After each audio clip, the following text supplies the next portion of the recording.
Hello दोस्तों, स्वागत है आप सभी का आज के इस नई वीडियो में। आज हम आपको 10th क्लास की एक्सरसाइज 2.2 के क्वेश्चन नंबर 2 में जो क्वेश्चन नंबर 3 है उसको समझाएंगे। तो चलिए दोस्तों वीडियो को शुरू करते हैं और समझ लेते हैं क्वेश्चन नंबर 3 को। यहाँ पर देखिए क्या दे रखा है, एक द्विघात बहुपद ज्ञात कीजिए जिसके शून्यकों के योग तथा गुणनफल क्रम से दी गई संख्याएं हैं। ठीक है, सबसे पहले तो यहाँ पर ये समझिए द्विघात बहुपद क्या होता है। ax² plus bx plus c यह होता है एक द्विघात बहुपद, यानी कि हमें यहाँ पर इसी द्विघात बहुपद को निकालना है। और द्विघात बहुपद के शून्य निकालने के लिए हम क्या करते हैं, सबसे पहले तो द्विघात बहुपद को द्विघात समीकरण के रूप में बदल लेते हैं। तो यह हो जाएगा ax² plus bx plus c बराबर में 0। यह होता है एक द्विघात समीकरण। जब हम इस द्विघात समीकरण को हल करेंगे तो यहाँ से हमारे पास x के दो मान निकल कर आएंगे, जिसको हम नाम दे देते हैं अल्फा और बीटा का। शून्यक हो गए अल्फा बीटा, और यहाँ पर क्या दे रखा है, शून्यकों के योग तथा गुणनफल क्रम से दी गई संख्याएं हैं। क्रम से का ये मतलब है कि सबसे शुरू में यहाँ पर दे रखा है शून्यकों का योग, तो क्वेश्चन में भी शून्यकों का योग जो सबसे शुरू में दे रखा है 0, यानी 0 जो है शून्यकों का योगफल है और दूसरे नंबर पर है शून्यकों का गुणनफल।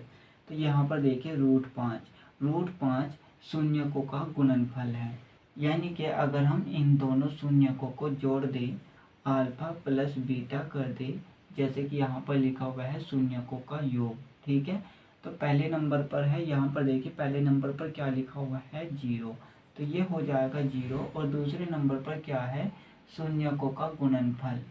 अगर हम इन दोनों की गुणा कर दे तो यह हो जाएगा गुणनफल यहाँ पर देखिए दूसरे नंबर पर √5 है, तो हम √5 लिख देंगे।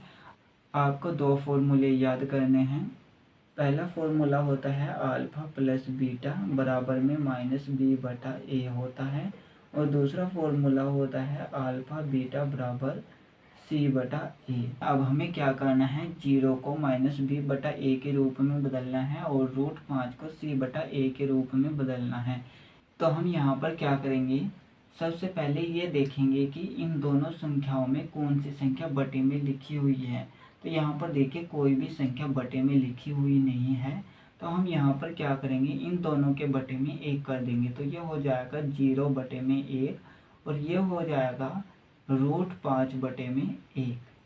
ठीक है, जैसा कि यहाँ पर इन दोनों फॉर्मूलों के अंदर सबसे नीचे a लिखा हुआ है, यानी कि a एक जैसा है, तो हमने भी यहाँ पर क्या कर दिया, 1 को 1 जैसा कर दिया, यानी कि जो नीचे संख्याएं लिखी हुई है यहाँ पर भी 1 है और यहाँ पर भी 1 है, यानी इन दोनों को 1 जैसा कर दिया। तो यहाँ से हमारे पास आ गया a का मान। अब हमें b का मान निकालना है और c का मान। इन दोनों को निकालने के लिए हम क्या करेंगे, हम 0 को इस तरह से भी लिख सकते हैं माइनस, और ब्रैकेट में -0/1 हो जाएगा, यानी कि माइनस माइनस प्लस होता है और 0/1 हो जाएगा।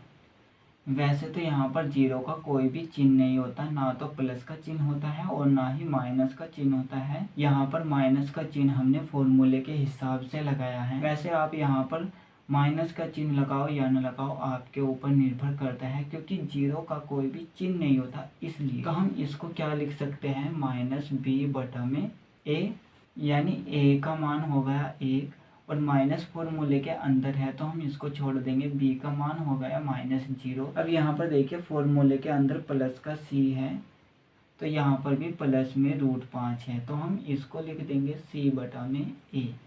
अब हम a, b और c के मान लिख देंगे। a का मान हमारे पास क्या है, यहाँ पर देखिए a के बराबर में 1 है और यहाँ पर भी a के बराबर में 1 है, तो a का मान हो गया 1। b का मान क्या आया हमारे पास, देखिए फॉर्मूले में माइनस लिखा हुआ है तो हम इसको छोड़ देंगे, b का मान हो जाएगा -0 भी लिख सकते हैं या फिर 0, तो हम यहाँ पर 0 लिख देंगे। अब देखिए c का मान क्या है, c के बराबर में √5 लिखा हुआ है, तो c का मान हो जाएगा √5। c का मान क्या हो जाएगा, √5। अब हमें a, b और c का मान द्विघात बहुपद में रखना है। a के स्थान पर 1 रखेंगे, x² प्लस v के स्थान पर 0 रखेंगे, 0x प्लस c के स्थान पर √5 को रखेंगे।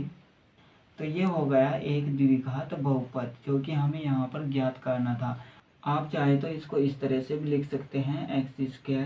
जब हम 0 की गुणा x से करेंगे तो 0 आएगा, तो इसको छोड़ देंगे।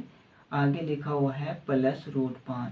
तो ये हो जाएगा एक द्विघात बहुपद जो कि हमें ज्ञात करना था।